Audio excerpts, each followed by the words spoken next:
दोस्तों बहुत बहुत स्वागत है आप सभी लोगों का आपके अपने स्टडी चैनल साइंस एनालिसिस पर। और आज मैं आप लोगों के लिए लेकर आ चुका हूं जो आपका चैप्टर 6 था जैव प्रक्रम, और बायोलॉजी का चैप्टर 1 था जैव प्रक्रम। ठीक है, इसके जो मोस्ट इंपॉर्टेंट क्वेश्चन थे उसकी सीरीज चल रही थी।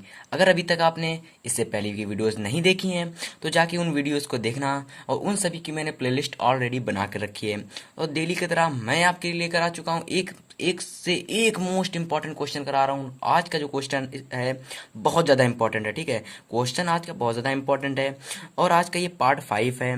4 ऑलरेडी मैं क्वेश्चन करवा चुका हूँ। अगर उन क्वेश्चन को नहीं देखा है तो जाके प्लेलिस्ट चेक कर लेना। 1 से 4 तक क्वेश्चन करवा चुका हूँ, जो आपके 1 से 4 तक क्वेश्चन है। ठीक है, वो मैं ऑलरेडी करवा चुका हूँ। अगर उन क्वेश्चन को नहीं देखा तो जाकर प्लेलिस्ट में देख लेना। मैंने ऑलरेडी प्लेलिस्ट बना रखी है ताकि आपको कोई भी दिक्कत ना हो, तो इसलिए मैंने प्लेलिस्ट बना रखी है। और तो शुरू करते हैं आज के पहले क्वेश्चन से। तो इससे पहले बता देता हूं कि मैं हूं हितेश और मैं आपको क्लास 10th की प्रिपरेशन करवा रहा हूं। ठीक है, मैं आपको क्लास 10th की प्रिपरेशन करवा रहा हूं और आपका चल रहा है बायोलॉजी सब्जेक्ट, चल रहा है बायोलॉजी, जो आपका चैप्टर 6 है जैव प्रक्रम। ठीक है, इसकी मैं आपकी जो मोस्ट इंपॉर्टेंट लॉन्ग क्वेश्चन है, सबसे पहले आपके मोस्ट इंपॉर्टेंट लॉन्ग क्वेश्चन करवा रहा हूँ। ठीक है, आपके जो मोस्ट इंपॉर्टेंट लॉन्ग क्वेश्चन है, जो आपके लॉन्ग क्वेश्चन है ना, मैं उनको करवा रहा हूँ। इसके बाद मैं इसके शॉर्ट क्वेश्चन और वेरी शॉर्ट और ऑब्जेक्टिव सभी क्वेश्चन को करवाऊंगा। ठीक है, तो शुरू करते हैं आज के पहले क्वेश्चन से। ठीक है, जो आपका 5वां क्वेश्चन है और आज का जो पहला क्वेश्चन है, तो शुरू करते हैं बिना किसी देरी के। तो आप 5वां जो क्वेश्चन है आपकी स्क्रीन के सामने दिख रहा होगा। आप कहोगे कि सर ये 5वां क्वेश्चन क्यों? तो क्योंकि देखिएगा लॉन्ग क्वेश्चन है, इसलिए जो लॉन्ग क्वेश्चन है मैं एक ही वीडियो में सभी लॉन्ग क्वेश्चन को नहीं करवा रहा हूँ, क्योंकि जो लॉन्ग क्वेश्चन है होते हैं वो बड़े होते हैं और उनको समझना थोड़ा सा डिफिकल्ट होता है। इसलिए मैं एक एक क्वेश्चन को एक एक वीडियो में करवा रहा हूँ। तो इसलिए आज का जो क्वेश्चन है ये 5वां क्वेश्चन है। ठीक है, और मैं आपके 4 क्वेश्चन बता चुका हूँ। अगर उनको नहीं देखा तो प्लेलिस्ट में देख लेना, जैसा कि मैंने आपको बताया था। और आज का जो क्वेश्चन है मोस्ट इंपॉर्टेंट क्वेश्चन है, तो क्वेश्चन को देखते हैं और एंजॉय करते हैं। ठीक है, क्वेश्चन क्या है तो क्वेश्चन को पहले पढ़ते हैं। क्वेश्चन में लिखा हुआ है कि रुधिर परिवहन को समझाइए, यानी कि रुधिर परिवहन को परिभाषित कीजिए। क्या लिखा हुआ है कि रुधिर परिवहन को परिभाषित कीजिए।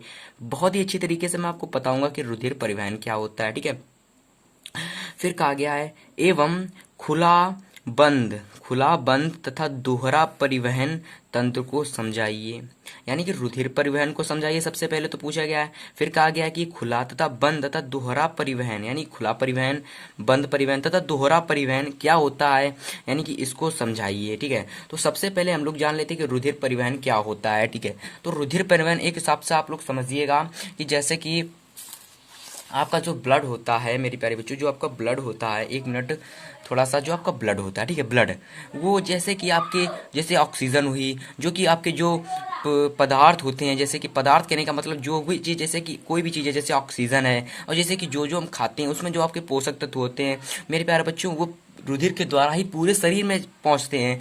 तो जब रुधिर के द्वारा ही पूरे शरीर में पहुंचते हैं उसमें कुछ अपशिष्ट पदार्थ भी आ जाते हैं और कुछ जो आपके होते हैं पोषक तत्व भी आ जाते हैं। ठीक है, तो उनको सबको जो आपका पहुंचाता है रुधिर पहुंचाता है। आपकी जो क्रिया कहलाती है रुधिर परिवहन कहलाती है। ठीक है, अब रुधिर परिवहन का हम लोग डिटेल में समझेंगे, तो इसलिए वीडियो को देखते रहिए एंड तक और इसका एंजॉय करते रहिएगा। इसी प्रकार के मैं मोस्ट इंपॉर्टेंट क्वेश्चन लाता रहूंगा ताकि आपकी जो तैयारी है वो बहुत ही अच्छी तरीके से हो सके और आप अपने बोर्ड एग्जाम में जो आपका 90+ है इसको अचीव कर सको। ठीक है, 90+ लाना है तो हमारे इस चैनल को सब्सक्राइब कर लेना, क्योंकि अभी तो सिर्फ शुरुआत है। ठीक है, एंड तक देखना क्योंकि अभी सिर्फ शुरुआत है। जैसे ही बच्चे जुड़ने लगेंगे मैं गारंटी के साथ कह सकता हूँ कि आपकी उसी दिन से, जिस दिन आप लोगों ने नए बच्चों को जोड़ना शुरू किया, यानी कि जिस दिन आप लोगों ने हमारे अपने खुद से अपने चैनल को प्रमोट करना कह नहीं सकते हैं, अपने चैनल को अपने दोस्तों में शेयर करना शुरू कर दिया, उसी दिन से मैं आपकी तैयारी एकदम फर्स्ट क्लास वाली करवाना शुरू कर दूंगा। ठीक है, अभी तो मैं आप लोगों के लिए मोस्ट इंपॉर्टेंट क्वेश्चन ला रहा हूं ताकि थोड़े बच्चे जुड़ सकें। ठीक है, तो शुरू करते हैं। आपका जो रुधिर परिवहन होता है इसको क्या कहते हैं? ठीक है, तो जल्दी हेडिंग डाल लीजिएगा रुधिर परिवहन, फिर इसको समझते हैं अच्छी तरीके से। ठीक है, तो आपका रुधिर परिवहन होता है क्या होता है, तो आओ समझते हैं रुधिर परिवहन को। ठीक है, तो आपके सामने रुधिर परिवहन हेडिंग आ चुकी होगी। अब आप लोग भी हेडिंग डाल लीजिएगा कि रुधिर परिवहन क्या होता है। ठीक है, देखिए रुधिर परिवहन क्या होता है समझते हैं बहुत अच्छी तरीके से। ठीक है, क्या होता है कि ग्रहण ग्रहण किए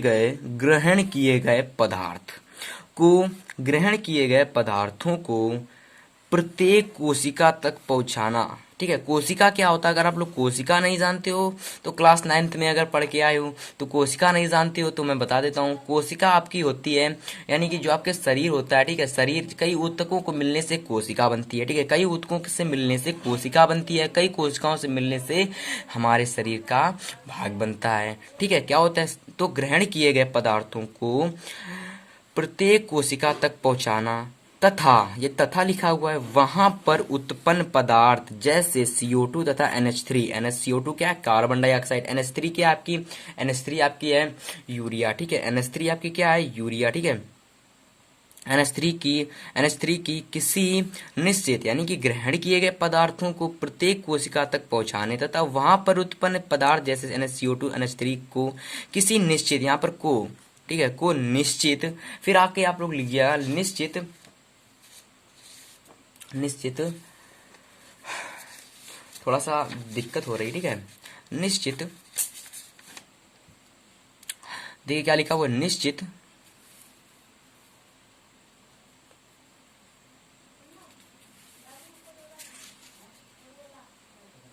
एक मिनट, हाँ, तो निश्चित स्थान तक पहुंचाने की क्रिया को वहन, संवहन तथा परिवहन कहते हैं। ठीक है, तो क्या समझ में आया? समझ में आपको यह आया कि समझ में आपको यह आया होगा कि ग्रहण किए गए पदार्थों को, जो हम लोग पदार्थ ग्रहण करते हैं, ग्रहण किए पदार्थों को विभिन्न कोशिका तक पहुंचाना तथा वहां पर जो आपके पदार्थ स्थित होते हैं CO2 तथा NH3 को, CO2 तथा NH3 को किसी निश्चित स्थान, किसी निश्चित स्थान तक, किसी निश्चित स्थान तक पहुंचाने की क्रिया को वहन, संवहन तथा परिवहन कहते हैं। आप लोगों को अगर इतना समझ में आया हो तो जल्दी से रुधिर परिवहन जो है इसका स्क्रीनशॉट ले लीजिएगा। अगर आप लोगों ने स्क्रीनशॉट ले लिया है तो आगे को हम लोग पढ़ते हैं। ठीक है, आगे आपका क्या है, आगे देखते हैं। आगे आप लोग हेडिंग डालिएगा, हेडिंग डालिएगा, इसी में लिख लीजिएगा कि और क्या लिखना है आपको कि यहाँ पर केवल लाभदायक पदार्थों का ही संवहन नहीं होता है, यहाँ पर केवल लाभदायक पदार्थों का ही संवहन नहीं होता बल्कि अपशिष्ट पदार्थों का भी शरीर से ऐसे स्थान पर पहुंचाया जाता है जहां से उन्हें बाहर निकाला जा सके। कहने का मतलब है कि जहाँ पर आपकी ये पदार्थ जाते हैं, जो सभी पदार्थ जाते हैं, यानी कि जो कुछ भी हम लोग खाते हैं वो सभी जहाँ पर पदार्थ जाते हैं तो वहाँ पर केवल लाभदायक ही पदार्थों का संवहन नहीं होता बल्कि अपशिष्ट पदार्थ भी होते हैं, उनको भी किसी ऐसी जगह से पहुँचाया जाता है जहाँ से वो बाहर निकल सके। अगर मान लीजिएगा, अगर जैसे अब जो शुद्ध पदार्थ है हालांकि उनको हम लोग यूज़ कर लेंगे, जो अपशिष्ट पदार्थ हैं उनको हम लोग क्या अपने शरीर में रखेंगे, जब उनको हम शरीर में रखेंगे तो हम लोग क्या हो जाएंगे, बीमार हो जाएंगे। इसीलिए जो अपशिष्ट पदार्थ होते हैं उनको भी किसी निश्चित स्थान पहुँचा जाता है जहाँ से वह बाहर निकल सकें। तो इतनी ही देर में मैंने आपका एक छोटा सा पॉइंट क्लियर कर दिया। क्या लिखा हुआ है, यहाँ पर केवल लाभदायक पदार्थों का ही संवहन नहीं होता है बल्कि अपशिष्ट पदार्थों को भी शरीर में ऐसे स्थान पर पहुंचाया जाता है जहां से उन्हें बाहर निकाला जा सके। ठीक है, इतना समझ में आया हो तो नेक्स्ट हेडिंग देखते हैं। नेक्स्ट हेडिंग क्या कह रही है तो उसको समझते हैं और जल्दी से आप लोग इसका स्क्रीनशॉट ले लो। ठीक है, आई होप सभी ने इसका स्क्रीनशॉट ले लिया होगा। तुम लोग आगे बढ़ते हैं, आगे का पॉइंट क्लियर करते हैं। आगे आपका पॉइंट लिखा हुआ है कि परिवहन या संवहन के लिए, यानी कि परिवहन क्या है, वही जो हम लोग पढ़ रहे थे, यानी कि ग्रहण किए गए पदार्थों को यानी शरीर के प्रत्येक कोशिका तक पहुंचाना, तो वही आपका परिवहन है। ठीक है, परिवहन तथा संवहन के लिए विभिन्न जीवों में, परिवहन तथा संवहन के लिए विभिन्न जीवों में आवश्यकता अनुसार भिन्न भिन्न प्रकार की विधियां पाई जाती हैं। ठीक है, इतना समझ में आया? तो कौन कौन सी विधियां पाई जाती हैं तो मैं आपको ये बता देता हूं जरा कौन कौन सी विधियां पाई जाती हैं। ठीक है, तो सबसे पहले आप लोग इतना समझ लीजिएगा और समझ लीजिएगा। ठीक है, फिर इसके बाद बताता हूं कि मैं कौन कौन सी विधियां पाई जाती हैं। ठीक है,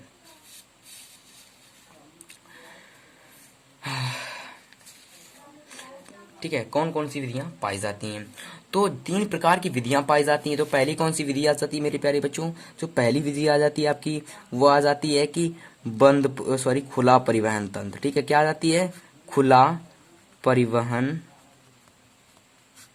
तंत्र। ठीक है, पहली विधि आ जाती है खुला परिवहन तंत्र। दूसरी विधि आ जाती है आपकी बंद परिवहन तंत्र। ठीक है, बंद परिवहन तंत्र। और जो आपकी तीसरी विधि आ जाती है मेरे प्यारे बच्चों वो होती है दोहरा परिवहन तंत्र। ठीक है, ये तीन विधियां आ जाती हैं आपकी, जो कि परिवहन संवहन के लिए जो भिन्न भिन्न विधियों भिन्न भिन्न जीवों में आवश्यकता अनुसार पाई जाती हैं। ठीक है, अभी तक हम लोगों ने क्या पढ़ा, तो सबसे पहले हम लोगों ने पढ़ा कि रुधिर परिवहन क्या होता है। ठीक है, सबसे पहले हम लोगों ने पढ़ा रुधिर परिवहन। ठीक है, रुधिर परिवहन पढ़ा हम लोगों ने। ठीक है, रुधिर परिवहन हम लोगों ने क्लियर किया। फिर हम लोगों ने क्लियर किया कि फिर हम लोग क्लियर करने वाले हैं जो आपका खुला परिवहन तंत्र है। ठीक है, बंद परिवहन तंत्र है, ये सब क्या है। तो शुरू करते हैं पहले टॉपिक से। पहला टॉपिक आपका क्या है, खुला परिवहन तंत्र। तो आओ देखते हैं खुला परिवहन तंत्र को और एंजॉय करते हैं। ठीक है, एंजॉय करने का मतलब समझते हैं। ठीक है, एंजॉय करने का मतलब समझते हैं, इतना समझ में आया। तो आओ देखते हैं खुला परिवहन तंत्र को। हाँ तो विद्यार्थियों, जो आपका खुला परिवहन तंत्र है और बंद परिवहन तंत्र है, दोहरा परिवहन तंत्र है, इसको डिटेल में समझेंगे। तो वीडियो को देखते रहिए एंड तक। ठीक है, और चैनल को सब्सक्राइब नहीं किया तो जल्दी से चैनल को सब्सक्राइब कर लें, क्योंकि मैं मोस्ट इंपॉर्टेंट क्वेश्चन करा रहा हूं ताकि बच्चे जुड़ सके। और जिस दिन बच्चे जुड़ गए ना, तो मैं कहता हूं इतनी अच्छी तैयारी करवाना शुरू कर दूंगा कि आप लोग क्लास 10th में 90+ फोड़ोगे ही फोड़ोगे। ठीक है, 90+ ना फोड़ना, तब जाकर हमारे चैनल को अनसब्सक्राइब कर देना। ठीक है, तो क्या है कि सबसे पहले हम लोग जानेंगे खुला परिवहन तंत्र क्या होता है, यानी कि खुला परिवहन तंत्र क्या होता है। ठीक है, तो समझते हैं खुला परिवहन तंत्र किसे कहते हैं। तो देखो, कुछ आकेशिरुकी जंतु, ठीक है, आकेशिरुकी जंतु, ठीक है, कुछ आकेशिरुकी जंतु जैसे आर्थ्रोपोडस, ठीक है, आर्थ्रोपोडस एवं मॉलस्क। ठीक है, कुछ आकेशिरुकी जंतु जैसे आर्थ्रोपोडस एवं मॉलस्क। ज्यादा कुछ ध्यान नहीं रखना है, बस आपको इतना समझना है कुछ आकेशिरुकी जंतु कौन कौन से, जैसे आर्थ्रोपोडा एवं मॉलस्क में रुधिर मुख्य रुधिर वाहिनियों से, यानी कि कुछ केशिरुकी जंतु हैं जैसे आर्थ्रोपोडा एवं मॉलस्क में उनकी रुधिर, यानी उनका जो रुधिर है मुख्य रुधिर वाहिनियों से होकर निकलकर, यानी कि जो आर्थ्रोपोडा एवं मॉलस्क है, ठीक है, उनका जो रुधिर है मुख्य रुधिर वाहिनियों से निकलकर पूरी देह गुहा में भर जाता है। ठीक है, पूरी देह गुहा में भर जाता है और दैहिक अंगों, ठीक है, और दैहिक अंगों की कोशिकाओं के, ठीक है, दैहिक अंगों की कोशिकाओं के सीधे संपर्क में आ जाता है। अतः इस प्रकार के परिवहन तंत्र को खुला परिवहन तंत्र कहते हैं। ठीक है, थोड़ा सा दिक्कत हो गया, आप लोगों को नीचे दिख ही नहीं रहा था। ठीक है, अब दोबारा से एक बार डिस्कस कर लेते हैं। देखो, कुछ आकेशिरुकी जंतु जैसे आर्थ्रोपोडा एवं मॉलस्क में रुधिर जो होता है मुख्य रुधिर वाहिनियों से निकलकर पूरी देह गुहा में भर जाता है। ठीक है, जो आपका रुधिर होता है उनका, यानी कि जो आर्थ्रोपोडा एवं मॉलस्क जो आकेशिरुकी जंतु हैं, उनका जो रुधिर है, रुधिर जो है ना मुख्य रुधिर वाहिनियों से निकलकर पूरी देह गुहा में भर जाता है ना, पूरी देह गुहा में भर जाता है और दैहिक अंगों की कोशिकाओं के सीधे संपर्क में आ जाता है जो आपका रुधिर होता है। अतः इस प्रकार के परिवहन तंत्र को खुला परिवहन तंत्र कहते हैं। ठीक है, इतना समझ में आया हो तो जल्दी से एक स्क्रीनशॉट ले लो इस सभी का। फिर हम लोग आपको बताते हैं कि आपका बंद परिवहन तंत्र क्या होता है। ठीक है, और इससे पहले बंद परिवहन तंत्र के समझने से पहले आप लोग इसी के लास्ट में थोड़ा सा लिख लीजिएगा आप लोग कि अतः इस प्रकार के परिवहन तंत्र में रुधिर कोशिकाएं, लिम्फ, ऊतक व द्रव नहीं होता, यानी कि रुधिर कोशिकाएं नहीं होती हैं, लिम्फ नहीं होता, ऊतक नहीं होते, द्रव नहीं होता। ठीक है, तो पूरा आप लोगों को इतना समझ लेना है। तो जल्दी से आप लोगों ने इसका आप लोग यहाँ से यहाँ तक इसका स्क्रीनशॉट ले लो। अतः इस प्रकार के परिवहन तंत्र में रुधिर कोशिकाएं, लिम्फ, ऊतक व द्रव नहीं होता है। फिर हम लोग बताते हैं कि बंद परिवहन तंत्र किसे कहते हैं। ठीक है, इतना समझ में आया। तो आप लोग हेडिंग डालिएगा बंद परिवहन तंत्र। ठीक है, हेडिंग डाल लीजिएगा बंद परिवहन तंत्र। और आप लोगों को बताता हूँ कि आप बंद परिवहन तंत्र क्या होता है। ठीक है, बहुत ज़्यादा आप लोगों के लिए मेहनत कर रहा हूँ, इसलिए आप लोग जल्दी से चैनल को सब्सक्राइब करें और अपने दोस्तों को ज़्यादा से ज़्यादा जोड़ें, ताकि आप लोगों की तैयारी है और अच्छे लेवल से हो सके। ठीक है, तो समझने वाले हैं कि बंद परिवहन तंत्र क्या होता है। तो हेडिंग डालिएगा बंद परिवहन तंत्र। मैं समझाता हूँ कि बंद परिवहन तंत्र क्या होता है। ठीक है, तो देखिएगा, सभी कॉर्डेटस में रुधिर, सभी कॉर्डेटस, ये एक जंतु है, सभी कॉर्डेटस में रुधिर सदैव बंद वाहिनियों में बहता है। आपका एक जंतु है कॉर्डेटस। ठीक है, कॉर्डेटस एक जंतु है जिसमें रुधिर सदैव बंद वाहिनियों से बहता है। ठीक है, बंद वाहिनियों से बहता है। यह ऊतक कोशिका के सीधे संपर्क में नहीं आता। ठीक है, यह जीव, यानी कि ये ऊतकों के, यानी कि ये रुधिर ऊतक कोशिकाओं के, यह रुधिर जो होता है ऊतक कोशिकाओं के, यानी ये जो रुधिर होता है, जो आपका ये कॉर्डेटस में जो रुधिर होता है ऊतक कोशिकाओं के सीधे संपर्क में नहीं आता है। रुधिर रुधिर जो होता है हृदय से होकर धमनियों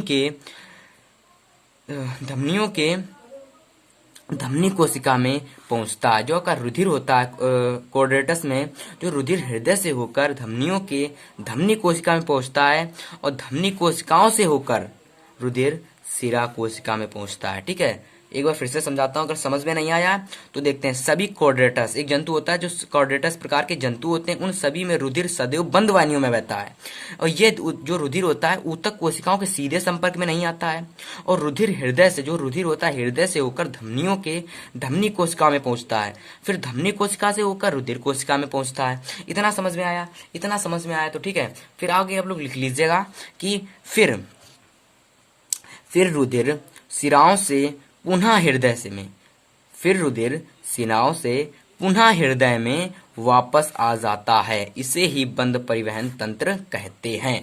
फिर आगे आप लोग हेडिंग डाल लीजिएगा दोहरा परिवहन तंत्र, क्योंकि अब मैं समझाने वाला हूं आपका कि दोहरा परिवहन तंत्र क्या होता है। ठीक, इससे पहले आप लोगों को अगर ये समझ में नहीं आया है बंद परिवहन तंत्र, तो मैं फिर से समझा देता हूं आपको कि जो सभी कॉर्डेटस, जो जीव जंतु कॉर्डेटस होते हैं, उसमें जो रुधिर होता है सदैव बंद वाहिनियों में बहता है। इतना याद रखो, जो आपके बंद वाहिनी, जो बंद परिवहन तंत्र है, इसमें हर चीज बंद की होगी, यानी कि बंद परिवहन तंत्र में हर चीज बंद की होगी। ठीक है, तो आप जो आपका जंतु है कॉर्डेटस, उसमें जो रुधिर है सदैव बंद वाहिनियों में बहता है। यह जो रुधिर है ऊतक कोशिकाओं के सीधे संपर्क में नहीं आता है। रुधिर जो है हृदय से होकर धमनियों के धमनी कोशिका में पहुंचता है और फिर धमनी कोशिकाओं से होकर सिरा कोशिकाओं में पहुंचता है और फिर सिराओं से होकर वापस धमनियों में वापस आ जाता है। तो क्या लिखा है? फिर रुधिर सिराओं से पुनः हृदय में वापस आ जाता है। इससे ही बंद परिवहन तंत्र कहते हैं। अगर इतना समझ में आया हो तो जल्दी से चैनल को सब्सक्राइब कर लो, क्योंकि मैं इतनी अच्छी तरीके से पढ़ा रहा हूँ, क्योंकि ये मेरी शुरुआत है और बाद में मैं और अच्छी तरीके से पढ़ाऊंगा। हेडिंग डाल लीजिएगा आप लोग दोहरा परिवहन तंत्र। तो शुरू करते हैं और हेडिंग को और इसको पढ़ते हैं कि दोहरा परिवहन तंत्र क्या होता है। नेक्स्ट हेडिंग डालिएगा दोहरा परिवहन तंत्र। ठीक है, नेक्स्ट हेडिंग क्या डालिएगा? दोहरा परिवहन तंत्र। ठीक है, अभी तक मैंने आपको समझाया कि बंद परिवहन तंत्र और खुला परिवहन तंत्र। ठीक है, अब आप लोगों को मैं समझाने जा रहा हूँ कि दोहरा परिवहन तंत्र क्या होता है। ठीक है, तो जल्दी से हेडिंग डाल लीजिएगा दोहरा परिवहन तंत्र, फिर मैं आपको बताऊंगा कि दोहरा परिवहन तंत्र क्या होता है। ठीक है, तो देखते हैं कि दोहरा परिवहन तंत्र क्या है। ठीक है, तो समझते हैं। तो लिखा हुआ है, मनुष्य में रुधिर परिवहन के 2 परिवहन पथ होते हैं। क्या लिखा हुआ है? कि मनुष्य में रुधिर परिवहन के 2 परिवहन पथ होते हैं। ठीक है, हम लोग हैं, मनुष्य हैं, तो हम लोगों में जो मनुष्य होते हैं उसमें रुधिर परिवहन के, जो कि रुधिर जब बहता है उसके 2 पथ होते हैं। ठीक है, पहला कौन सा पथ होता है? तो मैं बता दूं, आपका जो पहला पथ होता है वो होता है आपका फुफ्फुस या पल्मोनरी परिवहन। ठीक है, फुफ्फुस या पल्मोनरी परिवहन। और जो आपका दूसरा होता है वो होता है दैहिक, क्या होता है? दैहिक या सिस्टमेटिक परिवहन। ठीक है, दैहिक या सिस्टमेटिक परिवहन। ठीक है, सिस्टमिक परिवहन। ठीक है, तो ये 2 आपके परिवहन होते हैं जो कि दोहरे परिवहन में आते हैं। ठीक है, दोहरे परिवहन तंत्र में आते हैं। तो दोहरा परिवहन तंत्र क्या है? मनुष्य में रुधिर परिवहन के 2 परिवहन पथ होते हैं। पहला आपका होता है फुफ्फुस या पल्मोनरी परिवहन। ठीक है, दूसरा आपका होता है, ठीक है, दूसरा आपका होता है दैहिक या सिस्टेमिक परिवहन। ठीक है, पहले तो हम लोग समझेंगे कि आपका फुफ्फुस या पल्मोनरी परिवहन क्या होता है। ठीक है, इसके बाद हम लोग समझेंगे कि दैहिक या सिस्टेमिक परिवहन क्या होता है। तो चलो देख लेते हैं कि फुफ्फुस या पल्मोनरी परिवहन क्या होता है। तो अगर आपको ये क्लास अच्छी लग रही हो तो जल्दी से सब्सक्राइब कर लीजिएगा हमारे इस चैनल को, क्योंकि हम इसी प्रकार के मोस्ट इंपॉर्टेंट लॉन्ग क्वेश्चन ला रहे हैं। ठीक है, अब आपके 5 क्वेश्चन हो चुके हैं। ठीक है, अब आपके 5 क्वेश्चन हो चुके हैं। तो मैं सोच रहा हूँ क्यों ना अभी के लिए, अगर स्टूडेंट्स नहीं जुड़ रहे हैं, तो मैं जो आपका चैप्टर है जैव प्रक्रम, ठीक है, इसकी एक फुल क्लास ले आऊँ, एक ही वीडियो में पूरा क्लियर कर दूंगा। ठीक है, और इतनी अच्छी तरीके से समझाऊंगा कि यूट्यूब पर अभी तक किसी ने समझाया नहीं होगा। ठीक है, तो बहुत ही अच्छी तरीके से मैं आपको जैव प्रक्रम समझाऊंगा। तो क्या लिखा हुआ है? तो इस परिवहन, ठीक है, इस परिवहन पथ में जो आपका फुफ्फुस या पल्मोनरी परिवहन, इसकी बात हो रही है। ठीक है, आप लोग फुफ्फुस याद रखिएगा या फिर पल्मोनरी याद रखिएगा। तो मैं आपको बता दें तो आप लोग फुफ्फुस याद रखिएगा। ठीक है, फुफ्फुस, ठीक है, यहाँ फुफ्फुस ही लिखा है, लेकिन आप लोग फुफ्फुस याद रखिएगा। ठीक है, फुस, ठीक है। तो पल्मोनरी आप लोग पल्मोनरी याद रखिएगा। ठीक है, तो पल्मोनरी परिवहन में क्या होता है कि इस परिवहन पथ में जो अशुद्ध रुधिर, जो अशुद्ध रुधिर होता है बेटा वो फुफ्फुस धमनियों में होता है। ठीक है, जो आपका पल्मोनरी परिवहन होता है ना, पल्मोनरी परिवहन, इस परिवहन पथ में जो पल्मोनरी परिवहन होता है, इसी परिवहन पथ में जो अशुद्ध रुधिर होता है वो फुफ्फुस धमनियों में होता है। ठीक है, फुफ्फुस धमनियों में होता है। अतः यह शुद्धिकरण यानी कि शुद्ध होने के लिए, शुद्धिकरण के लिए फेफड़ों में पहुंचता है। ठीक है, इतना समझ में आया। जो आपका इस परिवहन पथ में यानी कि जो आपका पल्मोनरी परिवहन है उसमें जो अशुद्ध रुधिर होता है वो फुफ्फुस धमनियों में होता है। ठीक है, फिर क्या हम लोगों ने समझा कि यह शुद्ध होने के लिए फेफड़ों में आता है, फिर फेफड़ों से शुद्ध होकर, ठीक है, फेफड़ों से शुद्ध होकर जो ये रुधिर होता है आपका फुफ्फुस सिराओं में पहुंचता है। कहाँ पर पहुंचता है? फुफ्फुस सिराओं में। ठीक है, तो ये जो रुधिर होता है एक जोड़ी फुफ्फुस सिराओं द्वारा बाह्य अलिंद में पहुंचता है। ठीक है, एक बार फिर से मैं रिपीट कर देता हूँ। क्या है आपका इस परिवहन पथ में, ठीक है, पल्मोनरी परिवहन की बात हो रही है। ठीक है, इस परिवहन पथ में, एक मिनट, इस परिवहन पथ में रुधिर फुफ्फुस धमनियों में होता है। अतः यह शुद्धिकरण के लिए फेफड़े में पहुंचता है। फेफड़ों से शुद्ध होकर रुधिर एक जोड़ी फुफ्फुस सिराओं द्वारा बाह्य आलिंद में पहुंचता है। ठीक है, एक जोड़ी जो होती है, एक जोड़ी का मतलब दो, एक जोड़ी कहने का मतलब दो फुफ्फुस सिराओं द्वारा बाह्य आलिंद में पहुंचता है। तो आपका ये क्लियर हुआ, पहला पॉइंट आपका फुफ्फुस या पल्मोनरी परिवहन क्लियर हुआ। ठीक है, तो आप लोग जल्दी से इसका एक स्क्रीनशॉट ले लो, फिर मैं आपको क्लियर करता हूँ आपका कि दैहिक या सिस्टमिक परिवहन क्या होता है। ठीक है, जल्दी से इसका स्क्रीनशॉट ले लो आप लोग, इतना स्क्रीनशॉट ले लो आप लोग, इतने का। ठीक है, यहाँ से यहाँ तक स्क्रीनशॉट ले लो। आई होप सभी लोगों ने स्क्रीनशॉट ले लिया होगा। तो अब मैं आपका क्लियर करता हूँ कि आपका दैहिक और सिस्टमिक परिवहन क्या होता है। ठीक है, तो आप क्लियर करते हैं दैहिक एवं सिस्टमिक परिवहन क्या होता है। ठीक है, तो देखो लिखा हुआ है आपके सामने कि दैहिक या सिस्टेमिक परिवहन। ठीक है, लिखा हुआ है। अब हम लोग इसको क्लियर करते हैं जिस प्रकार से मैंने हम लोगों ने क्लियर किया कि फुफ्फुस या पल्मोनरी परिवहन क्या होता है, इसी प्रकार से हम लोग क्लियर करते हैं दैहिक या सिस्टेमिक परिवहन क्या होता है। तो देखते हैं इस परिवहन पथ में शुद्ध रुधिर, उसमें क्या होता है, अशुद्ध रुधिर कहाँ जाता है? आपको फेफड़ों में जाता है शुद्ध होने के लिए। ठीक है, फिर शुद्ध होकर हुए एक जोड़ी सिराओं से दाएं आलिंद में पहुंच जाता है। इतनी जल्दी आप लोगों को इतनी इजी लैंग्वेज में लिखा कि आप लोग एक जोड़ी में याद कर सकते हो। तो पल्मोनरी परिवहन में क्या होता है? पल्मोनरी इस पर जो पल्मोनरी परिवहन में होता है उसका जो अशुद्ध रुधिर होता है वो कहाँ होता है आपका? वो फुफ्फुस धमनियों में होता है, और वहां से शुद्ध होने के लिए वो कहाँ जाता है? वहां से शुद्ध होने के लिए वो आपका जाता है, कहाँ जाता है? तो हृदय में जाता है। हृदय से फिर एक जोड़ी सिराओं से होकर दाएं आलिंद में पहुंचता है। ठीक है, फिर मैंने आपका जैसे पहला क्लियर किया उसी प्रकार से मैं आपका दूसरा क्लियर करवाने वाला हूँ, दैहिक या सिस्टेमिक परिवहन। तो इसमें क्या होता है, इसमें इस परिवहन पथ में शुद्ध रुधिर, उसमें अशुद्ध रुधिर था, इसमें शुद्ध रुधिर दैहिक महाधमनी, ठीक है, क्या लिखा हुआ है?